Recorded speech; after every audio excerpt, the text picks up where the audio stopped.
5ই August Sheikh Hasina পালায় যাওয়ার পরে, পতনের পরে এদেশের দেখা যাচ্ছে কিছু অংশ এগুলো মেনে নিতে পারে না। কিন্তু যেহেতু সচিবালয় একটা সর্বশ্রেষ্ঠ প্রতিষ্ঠান, বাংলাদেশের ফুসফুস প্রাণকেন্দ্র হিসেবে মানুষ অবহিত, সবাই জানে, এখানে দুর্ঘটনাটাকে ছোটো করে দেখা যাবে না। এটা যেহেতু তার 1-2 দিন আগেই শেখ হাসিনার যে দুর্নীতি শ্বেতপত্র 4 জন করেছিল, তারপরের দিনকেই এই সচিবালয়ে আগুন ধরছে। এটার পিছনে অনেক ষড়যন্ত্র থাকতে পারে। অন্তর্বর্তী সরকারের ব্যর্থতা আসলে বলতে গেলে কী বলবো, তারা আসলে যে একটা আশা উদ্দেশ্য নিয়ে আসছিল, তারা আসলে লেন্দি করে ফেলাচ্ছে। তাদের উচিত ছিল আরও আগেই কিংবা অতি সংকটেই একটা নির্বাচনের রোডম্যাপ ঘোষণা করে, একটা জাতীয় সংসদ নির্বাচন করে জনপ্রতিনিধির হাতে ক্ষমতা দিলে পারে আমি মনে করি যে দেশে এত বিশৃঙ্খলা হতে পারতো না। টুকটাক যে বিশৃঙ্খলা আছে এগুলোও থাকতো না।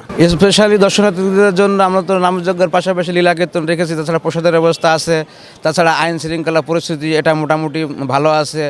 দেশের সার্বিক পরিস্থিতি মিলায়ে আমরা মনে করছি যে এখানে হাজার হাজার ভক্তবিন্দুর আগমন ঘটবে।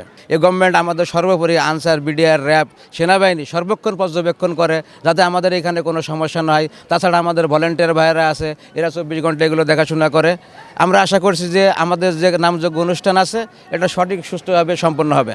এখানে মাঝে মাঝে উপদেষ্টা, ধর্ম উপদেষ্টা আসছিল, উনি খোঁজখবর নিয়ে গেছে কিছুদিন আগে। সবসময় তো আসলে অনুষ্ঠান থাকলে পরে আসবে, এবং তারা সর্বক্ষণ তাদের প্রতিনিধি যারা আছে, আমাদের যে হিন্দু ধর্মীয় কল্যাণ ট্রাস্টের ভাইস চেয়ারম্যান আছে তপন মজুমদার, আমাদের হিন্দু বৌদ্ধ খ্রিস্টান কল্যাণ ফ্রন্টের চেয়ারম্যান বাবু বিজনকান্তি সরকার, বাংলাদেশ হিন্দু বৌদ্ধ খ্রিস্টান কল্যাণ ফ্রন্টের মহাসচিব এস.এন. তরুণ দে, তাছাড়া আমাদের এই যে মাদারীপুর 2 থেকে নির্মাণ করেছিল হিন্দু ধর্মীয় কল্যাণের ট্রাস্টি বাবু মিল্টন বৌদ্ধ, সবসময় এটা পর্যবেক্ষণ করছে।